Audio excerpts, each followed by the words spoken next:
বনি ইসরায়েলের জামানায় 3 জন লোক সফরে বেরিয়েছে। বানোয়াট ঘটনা না, এটা বুখারীর ঘটনা।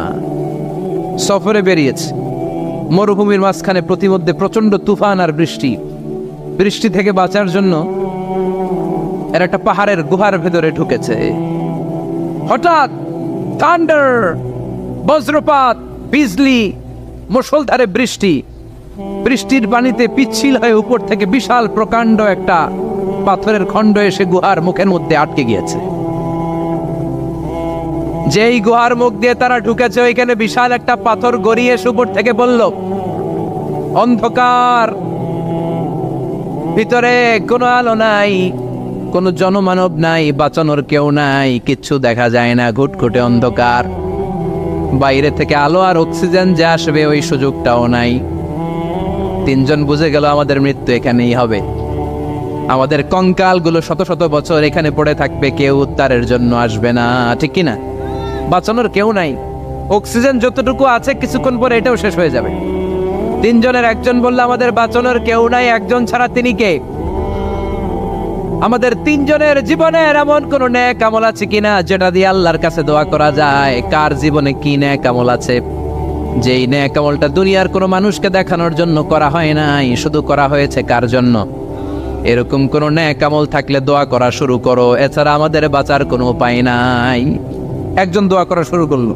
হাদিসে লম্বা একটা হাদিস, আমি সরল বঙ্গানুবাদ শোনাচ্ছি। একজন দোয়া করা শুরু করলো।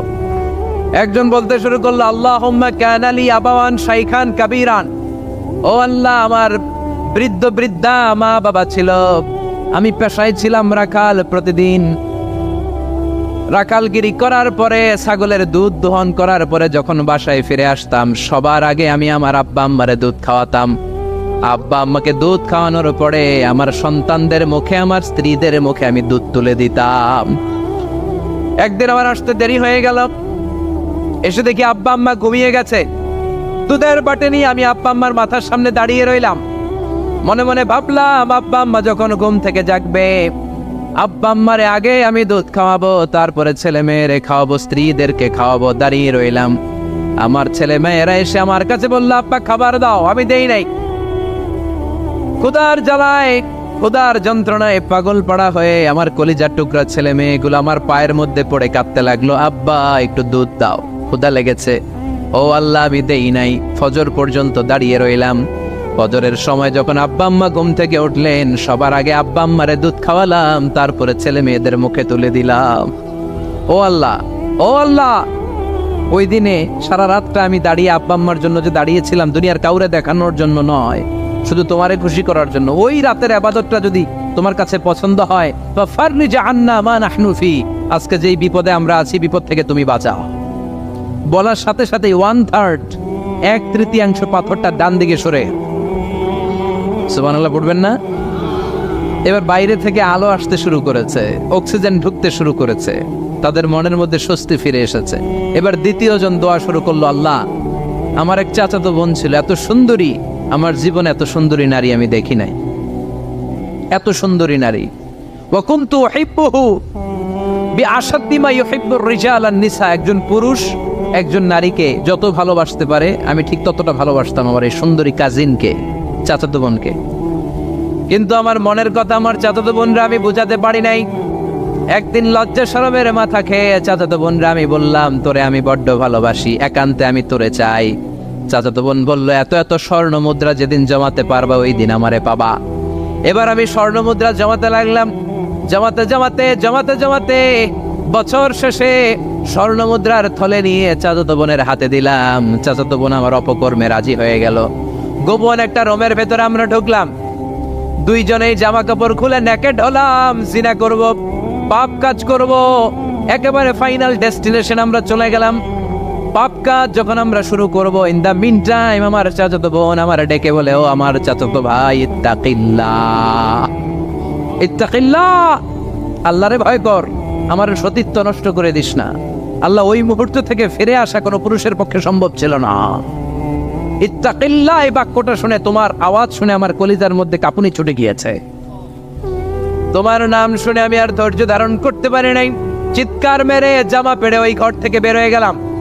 ও আল্লাহ, শুধুমাত্র কেবলমাত্র একমাত্র তোমার ভয়ে ওই দিন আমি আমার চাচাতো বোনের সাথে পাপ কাজে লিপ্ত হই নাই। আল্লাহ রে, ওই দিনের আমলটা যদি তোমার দরবারে কবুল হয়ে থাকে, আজকের বিপদের দিনে তুমি আমাদের বাঁচাও। বলা মাত্রই এই দোয়া আল্লাহর কাছে এত কবুল হয়েছে, কারণ আল্লাহর ভয় এটা পৃথিবীর সবচেয়ে বড় ইবাদত। চিল্লায় বলেন ঠিক কিনা? যাদের হৃদয়ে আছে আল্লাহর ভয়, তারা কবু পথ ভুলে যায় না। আল্লাহর প্রেম ছাড়া এই দুনিয়ায় কারো কাছে কোনো কিছু চায় না। ঠিক কিনা? আল্লাহর ভয় আল্লাহর কাছে সবচেয়ে বড় প্রিয় ইবাদত। আল্লাহর কাছে দোয়াটা এত পছন্দনীয় হয়েছে, মুহূর্তের মধ্যে 2/3 পাথরটা গুহার মুখ থেকে ডান দিকে সরে যায়। 2/3 পাথর এখন সরে গিয়েছে। এবার তারা বেরোতে চেষ্টা করলো, দেখা যায় হাত বেরোয়, কারো পা বেরোয়, মাথা বেরোয়, কিন্তু পুরো বডিটা নিয়ে বেরোয়া যায় না। বাকি আছে কয়জন? কথা কন। এবার 3 নাম্বার লোক দোয়া করতে শুরু করেছে, আল্লাহ ইন্নী ইস্তাজারতু উজারান ফাদাফাতু সামানাহুম। আল্লাহ, আমি অনেকগুলো শ্রমিক ভাড়া করেছিলাম, তাদেরকে দিয়ে কাজ করিয়ে তাদের ঘাম শুকিয়ে যাওয়ার আগে প্রত্যেকটা শ্রমিকের পারিশ্রমিক আমি দিয়ে দিয়েছি। সবগুলো শ্রমিক আমার কাছ থেকে পারিশ্রমিক বুঝে নিয়েছে, একজন ছাড়া। একজন না নিয়ে চলে গেছে। তার টাকা তারে আমি বুঝাই দিতে পারি নাই। তার রেখে যাওয়ার টাকা দিয়ে আমি কয়েকটা ছাগল কিনলাম। ওই ছাগল পালতে পালতে বাচ্চা দিল, আরো বাচ্চা দিল, দিতে দিতে বিশাল ছাগলের ডেয়ারি ফার্ম বানালাম। 1 যুগ পরে ওই শ্রমিক এসে বলে, এ আমার মালিক, 12 বছর আগে তোমার কাছে কাজ করেছিলাম, টাকা কিন্তু নেই নাই, টাকা দাও।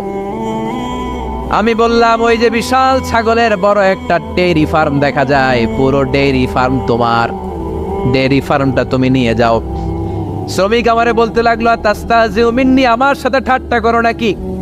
একদিনের পারিশ্রমিক দিয়ে ডেয়ারি ফার্ম হয় নাকি? যতটুকু টাকা তোমার কাছে আমি 12 বছর আগে পেতাম, ততটুকু দিলেই চলবে।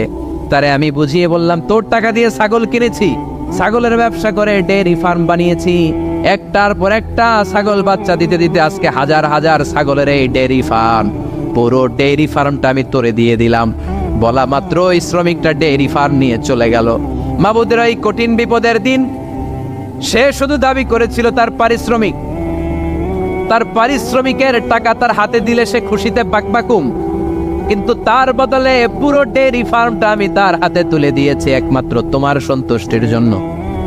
ওই দিনের আমলটা যদি তোমার দরবারে একটুও ভালো লেগে থাকে রে মাওলা, আজকের কঠিন বিপদ থেকে বাঁচাও। বলতে দেরি মুহূর্তের মধ্যে বিশাল পাথর খণ্ডটা গুহার মুখ থেকে ডান দিকে সরে যায়। আল্লাহর শুকরিয়া করে 3 জন বের হয়ে যায়। সহিহ বুখারীর বর্ণনা।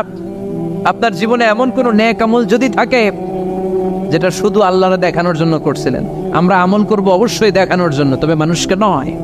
কারা দেখানোর জন্য? আমাদের সব দেখানো হবে একজনকে। চিল্লায় বলেন, তিনি কে? আপনার এমন কোন নেক আমল যদি থাকে যেটা আপনি আল্লাহরে খুশি করতে করছিলেন, ওইটার ওসিলা করে দোয়া করে দেখেন, ওই দোয়া কবুল করে নিবে কে? পাপ ছাড়া এমন কোন লোক এখানে আছি? বিশ্বনবী বলেছেন, কুল্লুকুম খাত্তাউন, তোমরা সবাই পাপী, সবাই। ওয়া খায়রুল খাত্তাইন আত-তাওয়াবুন, আর এই সব পাপীদের মধ্যে সবচাইতে ভালো পাপী যেই পাপী পাপ করার পরেই তওবা করে। কার কাছে? এজন্য আল্লাহ বললেন, গোলাম তওবার মতো তওবা করো, ভুল করো নাই, অন্যায় করো নাই, এমন কোন মানুষ দুনিয়ার বুকে নাই। প্রত্যেকটা মানুষের ভুল আর অন্যায় আছে না নাই? বিশ্বনবী বললেন, তোমরা সবাই ভুলকারী, তোমরা সবাই অন্যায়কারী, তোমরা সবাই পাপী। আর এই পাপীদের মধ্যে সবচাইতে শ্রেষ্ঠ পাপী হলো যেই পাপী পাপ করার পরে তওবা করে। কার কাছে? কত পাপ আমরা করছি, কোনো হিসাব আছে? জেনে না জেনে, ইচ্ছায় অনিচ্ছায়, শিরকি বেদাতি, লক্ষ লক্ষ পাপ। দুনিয়ার মানুষ জানে না, আমি জানি আর আল্লাহ জানে। চিল্লা এখন ঠিক কিনা? পৃথিবী না জানুক আমি তো জানি, আমি কি পাপ করেছি হায়। পৃথিবী না জানুক আমি তো জানি, আমি কি পাপ করেছি হায়। আমার পাপের করলে বিচার, বাঁচার আমার নাই উপায়। দয়াময় প্রভু মাফ করো আমায়, মাফ করো আমায়। পড়েন আমিন।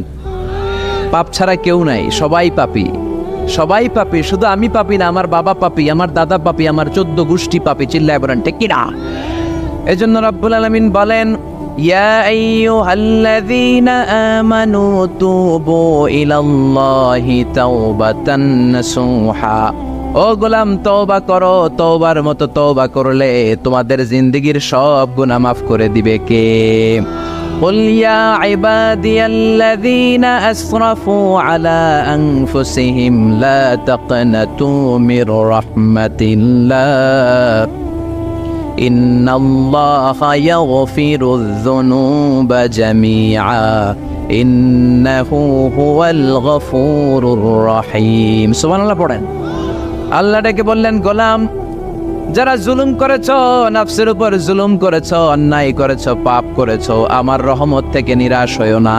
ক্ষমার মতো ক্ষমা চাইলে আমি তোমার জিন্দেগীর সব গুনাহ ক্ষমা করে দিতে পারি। চিল্লায় বলেন ঠিক কিনা? এজন্য মুমিন কখনো নিরাশ হয় না। আবার আল্লাহ বললেন, লা তাইআসু মির রাউহিল্লাহ, আমার রহমত, আমার দয়া, আমার ভালোবাসা থেকে নিরাশ হয়ো না। ইন্নাহু লা ইয়াইআসু মির রাউহিল্লাহি ইল্লাল কওমুল কাফিরুন। কাফির ছাড়া, গাদ্দার ছাড়া, মুনাফিক ছাড়া আমার রহমত, আমার দয়া, আমার ভালোবাসা থেকে কোনো মুমিন নিরাশ হতে পারে। Never lose hope, never give up, never give up. কখনো আশা ছাড়া যাবে না। নেভার লুজ হোপ, কখনো নিরাশ হওয়া যাবে না। মুমিন কখনো নিরাশ হতে পারে। আপনি কত পাপ করেছেন, আপনি কত অন্যায় করেছেন, আপনি কত ভুল করেছেন, আপনি নিজের উপরে কত জুলুম করেছেন। আপনার পাপ, অন্যায় আর গুনাহগুলো যদি হয় খালের পানির সমান, বিলের পানির সমান, জেনে রাখবেন আল্লাহর দয়া হলো সাগরের পানির সমান। আমাদের পাপ আর অন্যায় যদি হয় পাহাড়ের সমান, আল্লাহর দয়া আকাশের সমান। আমাদের পাপ আর অন্যায় যদি হয় আকাশের সমান, আল্লাহর দয়া আর ভালোবাসা হলো তার আরশের সমান। ঠিক কি না? কত পাপ আপনি করেছেন, চোখের পানি ছেড়ে জায়নামাজটা বিছিয়ে আল্লাহর কাছে ক্ষমা চান। চাওয়ার মতো চাইলে সব গুনাহ মাফ করে দিতে পারে কে? এজন্য রব্বুল আলামিন বলেন, গোলাম তওবা কর। তওবাকারীদেরকে পছন্দ করে কে? বিশ্বনবীর আগের গুনাহ মাফ, পরের গুনাহ মাফ। বিশ্বনবীর জীবনে কোনো গুনাহ নাই, তারপরেও বিশ্বনবী বলেন, ওয়াল্লাহি লা আস্তাগফিরুল্লাহ ওয়া আতুবু ইলাইহি ফিল ইয়াউমি আকসার মিন ৭০ মাররা। আমি প্রতিদিন আল্লাহর কাছে ৭০ বারেরও বেশি তওবা করি। পাপ নাই, কোনো গুনাহ নাই, মাসুম নবী, তারপরেও বিশ্বনবী প্রতিদিন তওবা আর ইস্তিগফার পড়তেন কয়বার? আপনি পড়েন কয়বার? আমি পড়ি কয়বার? পাপহীন নবী, মাসুম নবী যদি ৭০ বারেরও বেশি তওবা করে, আমাদের করা দরকার কয়বার? কথা বলেন। এজন্য সাইয়েদনা আদম আলাইহিস সালাম ভুল করেছে, আমরাও ভুল করি। সাইয়েদনা আদম আলাইহিস সালামকে আল্লাহ ক্ষমা করে দিয়েছেন, আমাদেরকেও ক্ষমা করে দিবে কে? আল্লাহর দয়া, আল্লাহর ভালোবাসা, আল্লাহর করুণা যে কত বিশাল আমাদের কোনো ধারণাই নাই। আল্লাহ ভালোবাসাকে তৈরি করে ১০০ টুকরা করলেন। এক টুকরা ভালোবাসা পৃথিবীর সবার মাঝে ঢেলে দিলেন, আর ৯৯ টুকরা ভালোবাসা আল্লাহ তাআলা নিজের মধ্যে রেখে দিলেন। ওই এক টুকরা ভালোবাসার ছিটে ফোটা পেয়ে আমাদের মধ্যে ভালোবাসার ঠেলা কি দেখছেন? এক টুকরা না দিয়ে যদি আল্লাহ ২০ টুকরা দিত, যদি ৫০ টুকরা দিত, তাহলে প্রতিদিনই ১৪ই ফেব্রুয়ারি হয়ে যেত। কথা বলেন। আর কয়দিন বাকি? হ্যাঁ, ১৪ই ফেব্রুয়ারি বিশ্ব ভালোবাসা, বিশ্ব বেহায়া দিবস, বিশ্ব গজবের দিবস, অশ্লীলতার দিবস, ধর্ষণের দিবস, নারীদের সম্ভ্রম হারানোর দিবস। চিল্লায় বলে ঠিক কিনা? এই দিন কোনো মুমিন পালন করতে পারে? বাবা যারা এসেছেন, ছেলেদেরকে মেয়েদেরকে সাবধান করেন। ওই দিন যেন আপনার ছেলে মেয়ে ৫ ওয়াক্ত সালাত জামাতের সাথে পড়ে। ওই দিন যেন আল্লাহর কোরআন তেলাওয়াত করে আল্লাহর কাছ থেকে ক্ষমা চেয়ে নেয়। এই দিনগুলো আমাদের জন্য নয়, এগুলো পাশ্চাত্যের লোকেরা পালন করে, যাদের মধ্যে কোনো ভালোবাসা নাই, যাদের মধ্যে কোনো মায়া মহব্বত নাই, যাদের মধ্যে কোনো দরদ নাই। এই জন্য তারা বছরের একটা দিনকে ভালোবাসা দিবস হিসেবে পালন করে। আমাদের তো সব সময় ভালোবাসা। আমাদের সকালেও ভালোবাসা আছে না নাই? দুপুরে আছে না নাই? রাত্রিবেলা আছে না নাই? তাহাজ্জুদের যায় না মাঝেও আমাদের ভালোবাসা আছে না নাই? রাসূল আমারে ভালোবাসা, রাসূল আমার আলো আশা, রাসূল আমার প্রেম বিরহের মূল আলোচনা, রাসূল আমার কাজে কর্মের অনুপ্রেরণা। সুবহানাল্লাহ পড়েন। আমাদের সব সময়ের ভালোবাসা, আমাদের ভালোবাসার জন্য দিবস পালন করতে হয় না, প্রতিটা মুহূর্ত আমাদের ভালোবাসা দিয়ে হৃদয়টাকে সমৃদ্ধ করে দিয়েছে কে? এজন্য আল্লাহ ডেকে বললেন, গোলাম ভালোবাসা তৈরির পরে আমি 100 টুকরা করলাম, 1 টুকরা ভালোবাসা বিশ্বের সব মানুষের মধ্যে ঢেলে দিলাম, 99 টুকরা ভালোবাসা আমি আল্লাহ নিজের মধ্যে রেখে দিলাম। দেখেন 1 টুকরা ভালোবাসা পেয়ে আমাদের মধ্যে কত ভালোবাসার গান আছে না নাই? নাটক আছে না নাই? উপন্যাস আছে না নাই? ভালোবাসার ফিল্ম আছে না নাই? আহা, হাজবেন্ডের জন্য ওয়াইফের ভালোবাসা, বন্ধুর জন্য বন্ধুর ভালোবাসা, আবার গার্লফ্রেন্ডের জন্য বয়ফ্রেন্ডের ভালোবাসা আছে না নাই? আমরা কি এই ভালোবাসা করব? ভালোবাসা সব হবে বিয়ের পরে। চিল্লায় বলেন ঠিক কিনা? আপনি আপনার হাত স্ত্রীর হাতের সাথে মিলালে 2 হাতের সগীরা গুনাহ মাফ করে দেয় কে? আপনি আপনার নজরটা স্ত্রীর চেহারার দিকে ফেললে চোখের সগীরা গুনাহ মাফ করে দেয় কে? আবার বিশ্বনবী বললেন, শীতের রাতে 1 কম্বলের নিচে যখন তোমরা শুয়ে থাকো তখনও তোমাদের আমলনামাটা সওয়াব দিয়ে পূর্ণ করে দেয় কে? কি সুন্দর ইসলাম! What a balanced religion we have got from our lord. আল্লাহর কাছ থেকে কি ভারসাম্যপূর্ণ জীবন বিধান আমরা পেয়েছি। পরকিয়া করলে গুনাহ, আর স্ত্রীর সাথে ভালোবাসা প্রকাশ করলে সওয়াব আছে না নাই? আপনি ভালোবাসার কথা স্ত্রীকে বলবেন, স্ত্রীর প্রশংসা করবেন, তার সাথে খুনসুটি করবেন, সওয়াব আছে না নাই? কিন্তু ভাবির সাথে করলে গুনাহ আছে না নাই? শালীর সাথে করলে, কাজিনের সাথে করলে। আল্লাহ তুমি বুঝার তৌফিক দাও। ভালোবাসা তিনি 100 টুকরা করে সবার মধ্যে ঢেলে দিলেন, 1 টুকরা নিজের মধ্যে রাখলেন 99 টুকরা। এরপরেও কত ভালোবাসার উপমা গোটা বিশ্বব্যাপী। প্রাণীদের মধ্যে আল্লাহ ভালোবাসা দিলেন। দেখবেন মুরগির বাচ্চা নিয়ে যখন মা মুরগিটা হাঁটে, ছোট বাচ্চাটা ধরা যায় না, ধরতে গেলেই লাফিয়ে কামড়াতে আসে, ঠিক কি না? বাছুরের গায়ে হাত দেয়া যায় না, গাভী রেগে যায়। ছেলের জন্য ছেলেকে বাঁচাতে যে বাবা অ্যাক্সিডেন্ট করে মরে যায়, কলিজার টুকরা মেয়েটারে বাঁচানোর জন্য মা মরে যায়, আছে না নাই? আমি নিজে পেপার কাটিং এ পড়েছি, বন্যার পানিতে পানি খেতে খেতে মা শেষ। দুধের বাচ্চাটা মেয়েটারে বালতির মধ্যে ধরে মা মাথার উপরে তুলে ধরেছে, বন্যার পানি খেতে খেতে মা শেষ, বাচ্চা মরে নাই। তার মানে কলিজার টুকরা মেয়ের জন্য মা জীবন বিলিয়ে দিয়েছে। 1 টুকরা ভালোবাসার ছিটে ফোঁটা তোমরা পেয়েছো। সাইয়েদনা আদম থেকে শুরু করে up to the day of judgement, কিয়ামত পর্যন্ত সবাই মিলে আমরা ভাগে যুগে কয় টুকরা?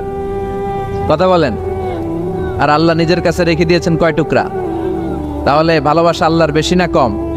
আল্লাহ তুমি দয়ার সাগর, রহমানুর রহিম, তোমার দয়ায় পূর্ণ আমার সারা নিশিদিন,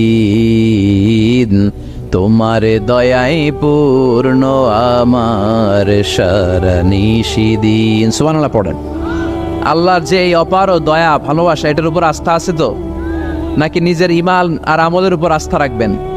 আমাদের আমল, আমাদের ইবাদত, আমাদের সালাত, যাকাত, এগুলো আমাদেরকে জান্নাতে নিতে পারবে? আমাদেরকে জান্নাতে নিতে পারে শুধুমাত্র কেবলমাত্র আল্লাহর দয়া আর ভালোবাসা। আমরা যে লোক দেখানো নামাজ পড়ি, ইবাদত করি, আল্লাহর কসম এটা মিজানের পাল্লা রেখে দিলে এটার কোনো ওজনই হবে না। আমাদের আশার জায়গা, ভরসার জায়গা একটা, সেটা হলো আল্লাহর দয়া। চিল্লায় বলেন ঠিক কি না? বনি ইসরাইলের এক আবেদ 100 বছর আল্লাহর ইবাদত করেছে। In the day of judgment আল্লাহ তাআলা ওই আবেদকে বলবে, উদখুলিল জান্নাতে বিরহমাতি, go to the paradise with my mercy, আমার দয়ায় ভালোবাসায় জান্নাতে ঢুকে যাও। ওই আল্লাহর ওলি বলবে, বালবি আমালি, আল্লাহ আমি আমার আমল দিয়ে যেতে চাই, আপনার দয়া দিয়ে জান্নাতে যাওয়া লাগবে কেন? আমি নামাজ তো কম পড়ি নাই, জিকির তো কম পড়ি নাই, তাহাজ্জুদ তো কম পড়ি নাই। আল্লাহ বলবেন, তাই এত তাহাজ্জুদ পড়েছিস, আমি যে চোখ দিয়েছি এই চোখের নেয়ামতের শুকরিয়াই তো তোর আদায় হয় না। এই 2টি চোখ দিয়েছ বলে দেখি যে কত অপরূপ নয়নাভিরাম। খেতে খামারের জুড়ায় জ্বালা বিধরদ তোমার দেয়া চোখের শুকুর জানাবো তারে ভাষা কই যতই দেখি ততই যেন পলক ছাড়া চেরই ঠিক কি না আল্লাহ বললেন এই যে একটা চোখ দিয়েছি এই চোখের নেয়ামতের শুকরিয়াই তো আদায় হয় নাই তুই আমার সাথে হিসাব করলি okay okay let's make a calculation চল একটা হিসাব করি তোর 100 বছরের ইবাদত এক পাল্লা রেখে দিলাম আর আমি দয়া করে মায়া করে পৃথিবীর নাজ নেয়ামতের সৌন্দর্য দেখার জন্য যে তোকে চোখ দিয়েছি দুটা চোখ নয় একটা চোখ আরেক পাল্লা রেখে দিলাম ওজন দেওয়ার পর দেখা যাবে মুহূর্তের মধ্যে চোখের পাল্লাটা ভারী হয়ে গেছে আল্লাহ বলবেন এখন হিসাব বলেই you have to go to the hell fire তোকে এখন জাহান্নামে যেতে হবে যা জাহান্নামে যা এবার আল্লাহর ওলি বলবে আল্লাহ মাফ চাই দোয়াও চাই জাহান্নামে যেতে পারবো না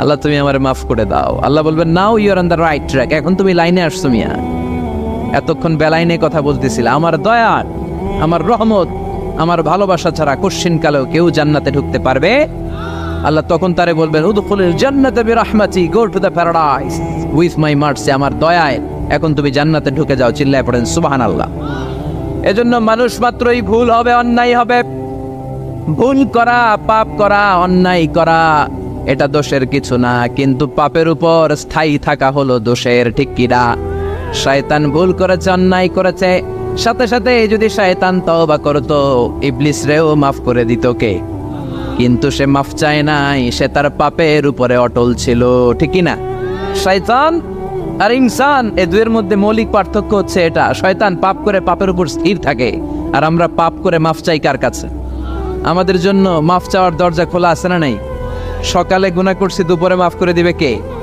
দুপুরে পাপ করছি রাতে মাফ চাইলে ক্ষমা করে দিবে কে 24/7 সব সময় এই মাফ চাওয়ার দরজাটা খোলা আছে না নাই শুধুমাত্র কেবলমাত্র দুইটা সময় আল্লাহ তাআলা তওবা কবুল করেন এক হচ্ছে বাদাল গারগারা বাদাল গারগারা মালাকুল মাউত যখন এসে রুহু ধরে টান দেয় তখন গলায় গরগর গরগর শব্দ হয় মালাকুল মাউতকে দেখে ফেললে আর তওবার কোনো সুযোগ নেই সাইয়েদনা মুসা আলাইহিস সালাম তার চাচাতো ভাই কারণকে বলেছিল সম্পদের যাকাত দাও এ সম্পদ আল্লাহ দিয়েছে কারণ বলে আল্লাহ দেয় না ইন্নামা উতীতুহু আলা ইলমিন ইনদি আমি আমার ইন্টেলেক্ট আমার সৃজনশীলতা আমার বুদ্ধিমত্তা খাটিয়ে সম্পদ উপার্জন করেছি আমি যাকাত দিব না মুসা আলাইহিস সালাম বললেন তাহলে আযাবের অপেক্ষা করো কারণ বলল পারলে আযাব নিয়ে আস রব্বুল আলামিন বললেন ফাখাসাফনা বিহি ওয়া বিদারিহিল আরদ ও মুসা নিরাপদ দূরত্বে তুমি সরে যাও আমি এখনি কারণকে তার সব সম্পদ সহ জামিনের মধ্যে দাবিয়ে দেব কারণ তার সম্পদ সহ জামিনে দেবে যেতে লাগলো আমি জায়গাটা নিজে দেখে এসেছি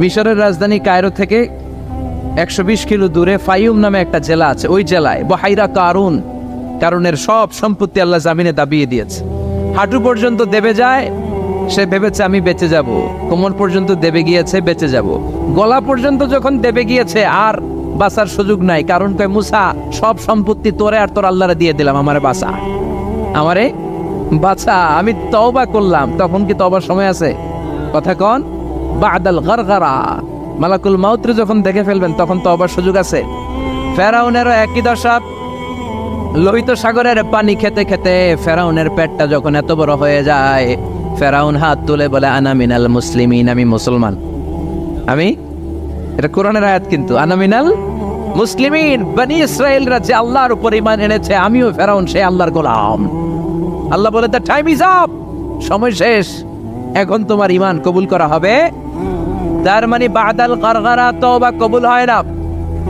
এই মৃত্যুর গড়গড়ানি আসার আগ পর্যন্ত চোখের পানি ছেড়ে যদি আল্লাহর কাছে ক্ষমা চান জীবনের সব গুনাহ মাফ করে দিবে কে শয়তান আল্লাহরে বলল মাবুদ এত জান্নাত বানিয়ে কি লাভ আপনার একটা বান্দারও জান্নাতে ঢুকাতে পারবেন না আমারে বানিয়েছেন জাহান্নামী আমি আমার সর্বোচ্চ চেষ্টা দিয়ে আপনার সবগুলা বান্দারে জামাতে জাহান্নামে নিয়ে একসাথে ঢুকবো পারলে জাহান্নাম আরো কয়েকটা বাড়িয়ে বানান আল্লাহ বললেন কেন কেন শয়তান বলে লা আকুদান্না লাহুম সিরাতাকাল মুস্তাকিম আপনার বান্দা জামাতে নামাজ পড়তে যেতে চাইবে ওখান থেকে ধোকার ওয়াসওয়াসা দিয়ে আমি গানের কনসার্টে নিয়ে যাব তাফসীর মাহফিলে কোরআন শুনতে যেতে চাইবে ধোকা দিয়ে আমি মদের আড্ডাখানায় নিয়ে যাব ওয়ালা তাজিদু আকসারাহুম শাকিরিন, একটারেও জান্নাতে ঢুকাতে পারবেন না। চ্যালেঞ্জ দিলাম। আল্লাহ বলল, শয়তান তুই আমারে চ্যালেঞ্জ দেস? আমি তো সব রাজার বড় রাজা, মহারাজা। আমার সাথে তো কেউ চ্যালেঞ্জ দিয়ে টিকতে পারে না। চিল্লা এখন ঠিক কিনা? শয়তান তুই চ্যালেঞ্জ দিলি, আমিও তোর চ্যালেঞ্জ দিলাম। ওয়া ইজ্জতি ওয়া জালালি ওয়া ইরতিফাই মাকানি, আমার ইজ্জতের কসম, আমার জালালিয়াতের কসম, আমার মহানত্বের কসম, আমার ক্ষমতা আর দাপটের কসম, আজীবন আমার বান্দা গুনাহ করবে, পাপ করবে, অন্যায় করবে, কোন এক তাফসির মাহফিলে এসে চোখের পানি ছেড়ে যখন ক্ষমা চাইবে, আমি জীবনের সব গুনাহ মাফ করে দেব। আমি আমার বান্দার জীবনের সব গুনাহ মাফ করে দিয়ে জান্নাতে ঢুকায় দেব। তখন তুই কি করবি? লাগফিরান্না লাহুম মা দামু ইস্তাগফিরুনি, যতক্ষণ আমার বান্দা আমার কাছে ক্ষমা চাইবে, আমি আমার বান্দার জীবনের সব গুনাহ মাফ করে দেব। সুবহানাল্লাহ পড়েন। এজন্য রাব্বুল আলামিন বলেন, ইয়া আইয়ুহাল্লাযীনা আমানু তুবু ইলাল্লাহি তাওবাতান নাসুহা, তওবার মতো তওবা করো। তওবার মতো তওবা করলে যত বড় অন্যায় হোক, পাপ হোক, গুনাহ হোক, সব গুনাহ মাফ করে দিতে পারে কে? সাইয়েদনা আদম আলাইহিস সালাম ভুল করলেন, শত শত বছর কাঁদলেন। আল্লাহ বললেন, ও আদম, কিছু বাক্য তোমারে শিখিয়ে দে, এই বাক্য দিয়ে তুমি আমার কাছে তওবা করো, তোমার তওবা কবুল করে নেব। সাইয়েদনা আদম বললেন, রব্বানা, পড়েন, রব্বানা যালামনা আনফুসানা ওয়া ইল্লাম তাগফির লানা ওয়া তারহামনা লানাকুনান্না মিনাল খাসিরিন। ও আল্লাহ, আমি জুলুম করেছি নফসের উপর, ভুল করেছি, অন্যায় করেছি, অপরাধ করেছি। আপনি যদি ক্ষমা না করেন, আমি শেষ হয়ে যাব। লানাকুনান্না মিনাল খাসিরিন, আমি ক্ষতিগ্রস্তদের মধ্যে শামিল হয়ে যাব। ঠিক কি না? এই আয়াত দিয়ে, এই দোয়া দিয়ে যখন সাইয়েদনা আদম তাওবা করলেন, মুহূর্তেই তাওবা কবুল করে নিয়েছে কে? আমরাও যদি পাপ করি, অন্যায় করি, আমাদেরও পাপগুলো মোচন করার একজন আছে না নাই? তিনি গাফিরিয যাম কাবিলিত তাওব, ওনার কাজই হচ্ছে গুনাহ মাফ করা। শয়তানের কাজ ওয়াসওয়াসা দেওয়া, আমাদের কাজ পাপ করা, ওনার কাজ মাফ করা। আল্লাহ ডেকে বলে, গোলাম, তোরা যদি পাপ না করতি আর বারবার মাফ না চাইতি, তাহলে তোদেরকে ধ্বংস করে দিয়ে জমিনের বুকে এমন একটা জাতি আমি বানাতাম যারা পাপ করতো আর মাফ চাইতো, আর আমি মাফ করতাম। সুবহানাল্লাহ পড়েন। মাফ করতে আল্লাহর বড্ড ভাল লাগে, চোখের পানি দেখতে আল্লাহর বড্ড ভাল লাগে, কায়মনোবাক্যে কেউ দোয়া করছে এই দৃশ্য দেখতে আল্লাহর ভালো লাগে। চিল্লায় বলেন সুবহানাল্লাহ। এজন্য পাপ আমাদের যত বড় হোক, আমাদের জন্য মাফ আছে না নাই? দুইটা সময়ে তাওবা কবুল হয় না। এক নাম্বার হলো বাদাল গারগারা, মালাকুল মাউতকে দেখে ফেলেছেন, রূহ ধরে টান দিবে, তখন তাওবা করলে কবুল হবে। আরেকটা হচ্ছে বাদা তুলুই শামসি মিন মাগরিবিহা, কিয়ামতের আগ দিয়ে সূর্যের পূর্ব দিক থেকে উদিত হবে না, এটা পশ্চিম দিক থেকে উদিত হবে, তখন তওবা করলে কবুল হবে। তখন তওবার দরজাকে বন্ধ করে দিয়েছে কে? এজন্য আমরা যে কোনো পাপই করি না কেন, পাপ হয়েই যেতে পারে, আশা হারানোর কারণ নাই। Never lose hope, never give up. মুমিন কখনো আশা হারায় না, মুমিন কখনো নিরাশ হয় না। মুমিনের আশা ভরসা একটা সত্তার উপরে, চিৎকার করে বলতে হবে তিনি কে? এজন্য পাপ হওয়ার সাথে সাথে আমরা তওবা করব কার কাছে? বিশ্বনবী বললেন, কিছু কিছু কাজ আছে, এগুলো হয়ে যাওয়ার পরে দেরি করা যায় না। এক নম্বরে নামাজের ওয়াক্ত হলে দেরি করা যায় না, ঠিক কিনা? সালাতে কায়েম করো, সালাতে কায়েম করো, হবে সম্মানী তুমি, হবে জান্নাতি তুমি, হবে সম্মানী তুমি, হবে জান্নাতি তুমি। দিবে কাল হাসরে শীতল ছায়া আরশে আজিম, রব্বিয়াল আলা, রব্বিয়াল আযীম, রব্বিয়াল আলা, রব্বিয়াল আযীম। সুবহানাল্লাহ পড়েন। নামাজের সময় হওয়া মাত্র দেরি নাই। তাজহিজুল মাইয়িত, মারা গেলে লাশ রেখে দেয়া যায় না, তাড়াতাড়ি দাফন করে দাও।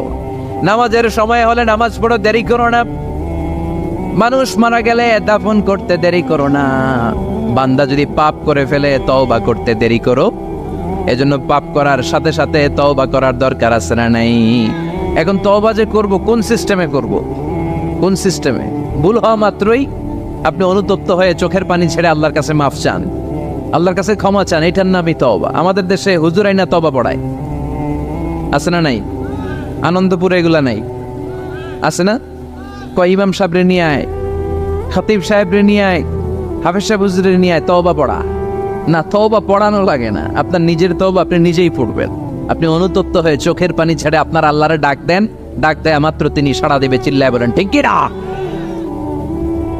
ওলামা একরামরা তওবার 5টা শর্ত আরোপ করেছে। এই 5টা শর্তের আলোকে যদি তওবা করেন, মুহূর্তের মধ্যেই তওবা কবুল করে নিবে কে? 1 নাম্বার শর্ত হচ্ছে আল ইকরা, acknowledgement. You have to acknowledge that you are the great sinner in the world. এই পৃথিবীর সবচেয়ে বড় পাপী। 5টা শর্তের 1 নাম্বার হচ্ছে আপনি স্বীকার, জান আল্লাহ আমার চেয়ে বড় পাপী আকাশের নিচে জমিনের উপরে দ্বিতীয়টা নাই। এমন কোনো পাপ নাই যে আমি করি নাই। আমার চেয়ে নাদান, আমার চেয়ে পিশাচ, আমার চেয়ে বড় পাপী দ্বিতীয়টা কেউ। অ্যাকনলেজ ইউর সিন, আপনি আপনার পাপগুলো স্বীকার করেন। নাম্বার 1। নাম্বার 2, আন-নাদাম, repentance. You have to be repentant for what you have committed from sins. যে পাপ করেছেন এই পাপের জন্য আপনি লজ্জিত হন। আপনি নিজেকে আল্লাহর কাছে ছোট করে পেশ করেন, আল্লাহরে ডেকে বলেন, আল্লাহ আমি আপনার গোলাম, গোলামের ঘরের গোলাম, বান্দির ঘরের গোলাম, আমারে মাফ করে দেন, আমি লজ্জিত, আমি অনুতপ্ত।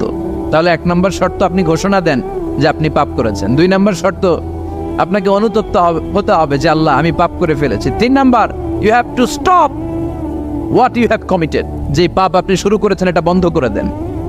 আপনি সুদের জন্য সুদ খাইছেন, আল্লাহর কাছে তওবা করলেন, আবার সুদ খাওয়া চালিয়েও যাচ্ছেন, এই তওবা কবুল হবে? সুদ খাওয়া আগে বন্ধ করেন। আপনি ঘুষ খেয়েছেন, এই ঘুষ খাওয়ার কারণে আপনি আল্লাহর কাছে তওবা করলেন কিন্তু ঘুষ খেয়েই যাচ্ছেন, এই তওবা কবুল হবে? 3 নাম্বার হচ্ছে you have to stop what you have committed. আপনি যেই পাপ করেছেন এটাকে বন্ধ করেন। 4 নাম্বার শর্ত, you have to hate what you have committed. আপনি যেই পাপটা করেছেন এটাকে মন থেকে ঘৃণা করেন, ওইটারে মন থেকে ঘৃণা করতে হবে। 5 নাম্বার শর্ত হচ্ছে you have to determine that you never repeat this sin again. আল্লাহর কাছে ওয়াদা দেন, কমিটমেন্ট দেন যে আল্লাহ পারতপক্ষে আমার জীবনে আর এই কাজটা করব। এই 5টা শর্তের আলোকে তওবা করলে কবুল করবে কে? 1 নম্বরে স্বীকার, জান আল্লাহ আমি পাপী। 2 নম্বরে অনুতপ্ত হন। 3 নম্বরে পাপ কাজটা বন্ধ করে দেন। 4 নম্বরে ওই পাপ কাজটাকে মন থেকে ঘৃণা করেন। 5 নম্বরে আল্লাহর কাছে ওয়াদা দেন আর জীবনেও এই পাপ করব না। এই 5টা শর্তের আলোকে যদি তওবা করেন আপনার তওবা কবুল করে নিবে কে? এজন্য যত পাপ, যত অন্যায় আমরা করি না কেন, আমাদের এই পাপগুলো, অন্যায়গুলো ক্ষমা করার একজন আছে না নাই? তিনি কে? এজন্য সব সময় তওবা করতে রাজি আছেন তো? প্রতিদিন শত শতবার তওবা করতে রাজি আছেন? প্রতিদিন শত শতবার ইস্তেগফার পড়তে রাজি আছেন? বিশ্বনবী প্রতিদিন 70 বারেরও বেশি ইস্তেগফার পড়তেন। শুধু টয়লেটে যে মুহূর্তে থাকতেন ওই মুহূর্তে পড়তেন না, টয়লেটে ঢোকার মুহূর্তে বিশ্বনবী ইস্তেগফার পড়তে পারতেন না, তাই টয়লেট থেকে বেরোয়েই তিনি ইস্তেগফার পড়তেন। তিনি পড়তেন গফরানাক। কি পড়তেন? গফরানাক মানে হলো আস্তাগফিরুল্লাহ। গফরানাক মানে কি? গফরানাক মানে আল্লাহ আমি আপনার ক্ষমা চাই, মানে আস্তাগফিরুল্লাহ। আবার বিশ্বনবী বলতেন মান লাযামাল ইস্তিগফার জাআলাল্লাহু লাহু মিন কুল্লি দিকিন মাখরাজা। যে ব্যক্তি সব সময় ইস্তেগফারের সাথে লেগে থাকে তাকে সব সময় বিপদ থেকে মুক্তি দিবে কে? আমাদের জীবনে বিপদ আছে না নাই? কত ধরনের বিপদ। যে কোনো সময় অসুস্থ হয়ে যেতে পারি, যে কোনো সময় দুর্ঘটনার কবলে পড়তে পারি, যে কোনো সময় গুম হয়ে যেতে পারি। কথা কন, এদেশে গুম টুম নাই মনে হয়, ক্রস ফায়ার নাই। কে কোন সময় গুম, কে কোন সময় নাই, কোনো ঠিক নাই। আল্লাহ বিশ্বনবী বললেন মান লাজিমাল ইস্তিগফার জাআলাল্লাহু লাহু মিন কুল্লি দিকিন মাখরাজা। সব সময় যে ইস্তিগফারের সাথে আঠার মতো লেগে থাকবে আল্লাহ তাআলা তাকে বিপদ থেকে সব সময় মুক্তি দান করবেন। সুবহানাল্লাহ পড়েন। 2 নম্বরে বিশ্বনবী বললেন অমিন কুল্লি হাম্মিন ফারাজা। ওই ব্যক্তিকে রব্বুল আলামিন সব ধরনের দুশ্চিন্তা থেকে মুক্তি দিয়ে দিবেন। আমাদের জীবনে দুশ্চিন্তা আছে না নাই? টেনশন নাই কার কার? হাত তোলেন তো, যে হুজুর আমার কোনো টেনশন নাই। আপনার টেনশন নাই, মাশাআল্লাহ। আমার সাথে দেখা করবেন আলোচনার পরে। টেনশন ছাড়া মানুষ আছে? বাসার টেনশন, মরার টেনশন, কবরের টেনশন, ক্যারিয়ারের টেনশন, বিদ্যুৎ বিলের টেনশন, গ্যাসের বিলের টেনশন, বাড়ি ভাড়ার টেনশন, আছে না নাই? বিশ্বনবী বললেন টেনশন ছাড়া মানুষ নাই। সব সময় আঠার মতো যে ইস্তেগফারের সাথে লেগে থাকবে তাকে টেনশন মুক্ত করে দিবে কে? 3 নাম্বার ওয়ারযুকহু মিন হাইসু লা ইয়াহতাসিব। এমন জায়গা থেকে আল্লাহ তাআলা রিজিকের ব্যবস্থা করে দিবেন সে কল্পনাও করতে পারবে না। আমি নিজে এটার প্রমাণ পেয়েছি। অনেক অনেক সময় আমি কল্পনাও করি নাই যে এখান থেকে আমার রিজিকের ব্যবস্থা হতে পারে।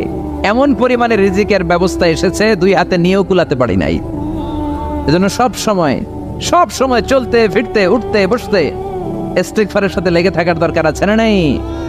আবার বিশ্বনবী বললেন, সদা সর্বদা যারা সব সময় ইস্তিগফার পড়বে, আল্লাহর পক্ষ থেকে কোনো আযাব গজব তাদের উপর পাকড়াও হবে না।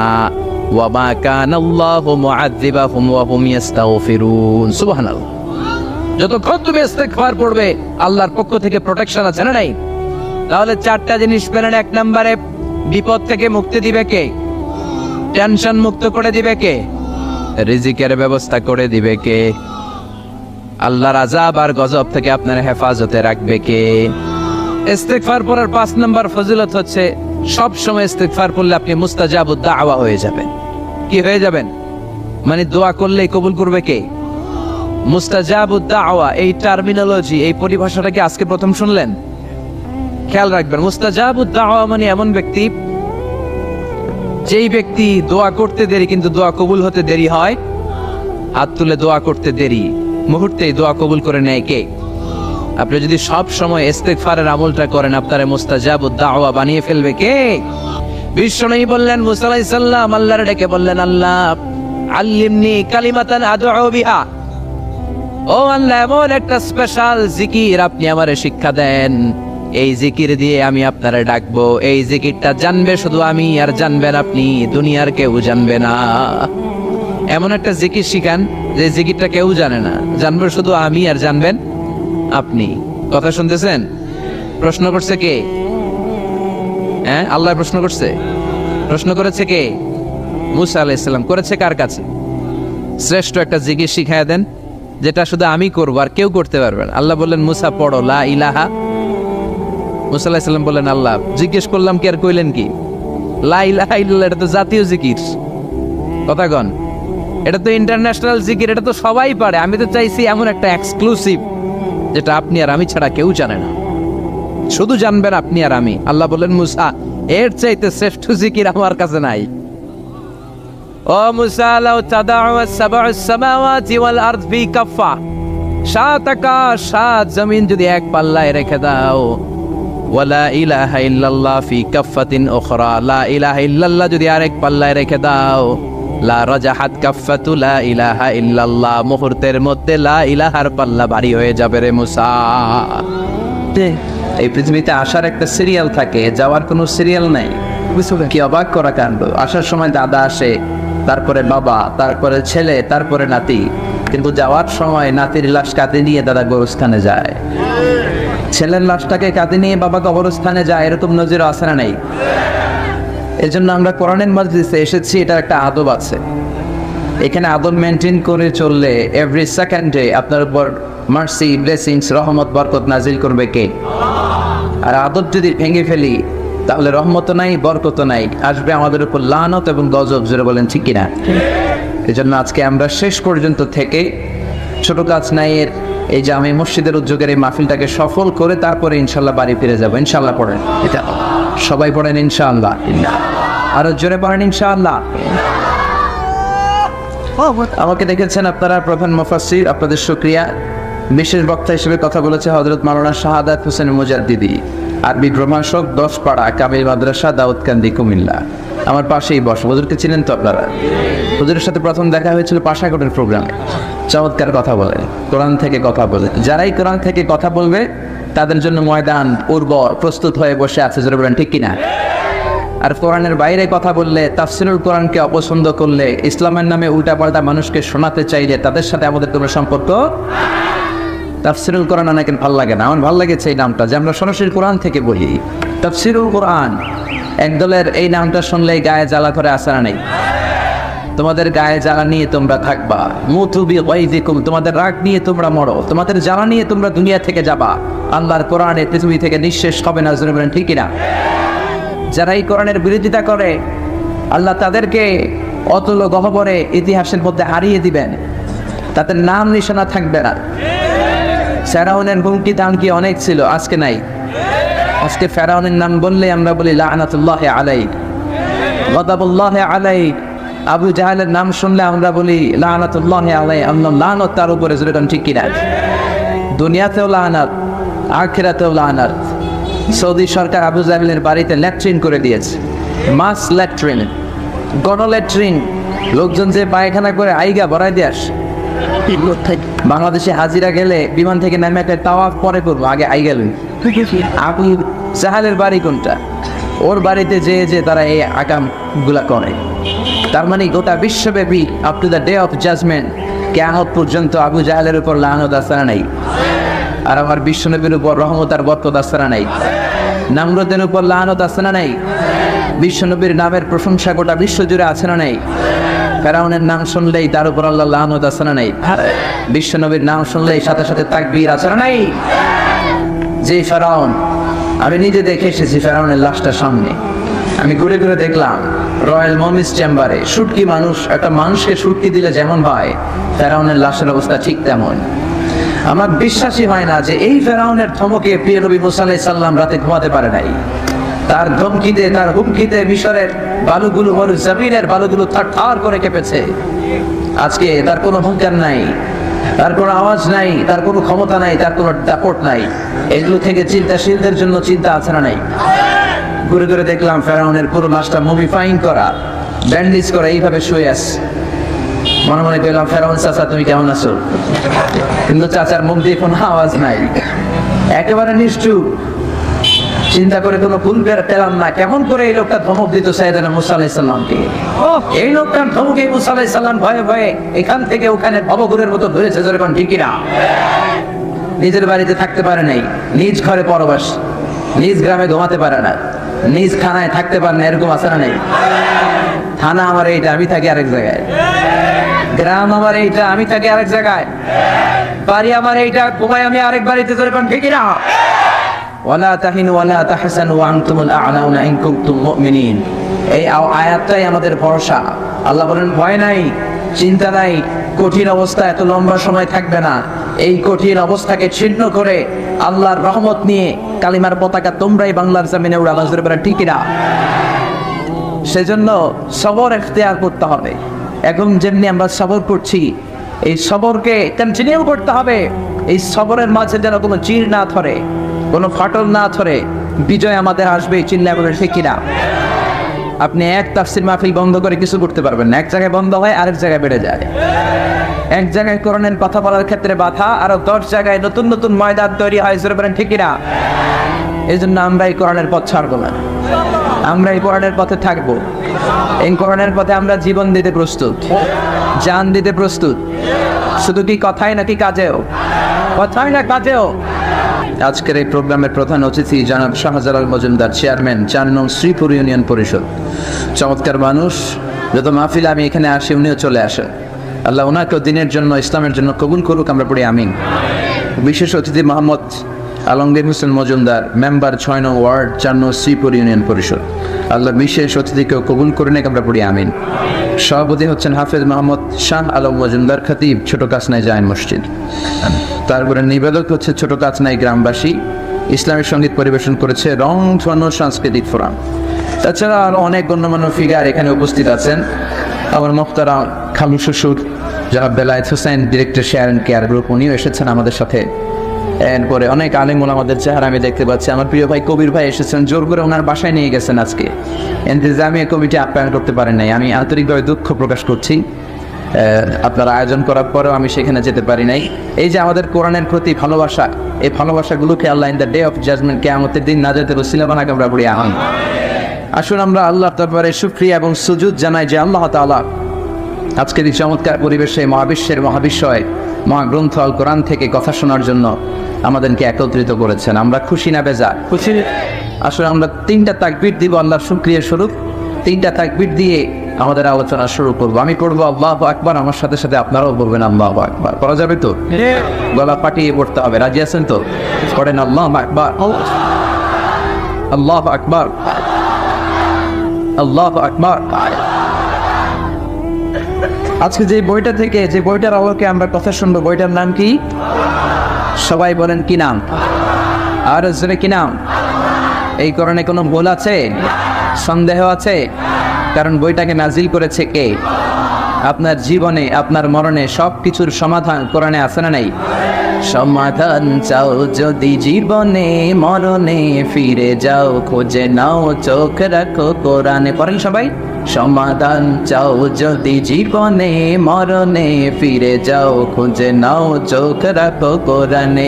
If you want a solution this dunya and akhirat, go back, have a look to the holy Quran. Is the one take it up? সমাধান যদি আপনি পেতে চান, আপনাকে কোরআনে ফিরে যেতে হবে, কারণ কোরআন থেকে সলিউশন না নিলে আপনি কিছুই সমাধান করতে পারবেন না। It is the problem solving methodology. This book is the problem solving book in the world. পৃথিবীর যত সমস্যা আছে এটা সমাধান করার জন্য আল্লাহ এই কোরআনকে পাঠিয়েছেন। জোরে বলেন ঠিক কিনা? কোনো বিষয়ে যদি আপনি কনফিউজড হন, আপনি কি করবেন, কোনটা সত্য কোনটা মিথ্যা আপনি বুঝতে পারছেন না, আল্লাহর কোরআনে সে ব্যাপারে সমাধান আছে না নেই? এই জন্য কোরআনের একটা নাম আল্লাহ দিয়েছেন আল ফুরকান। কি নাম? আল ফুরকান। ইফারিকু বাইনাল হক ওয়াল বাতিল, হক আর বাতিলের মাঝে পার্থক্য করে দেয়। ইট ডিফারেন্সিয়েটস বিটুইন রাইট এন্ড রং, ভুল এবং সত্যের মধ্যে পার্থক্য করে দেয়। ইফ ইউ ওয়ান্ট জাজ সামথিং, জাজ বাই দ্য হোলি কোরআন।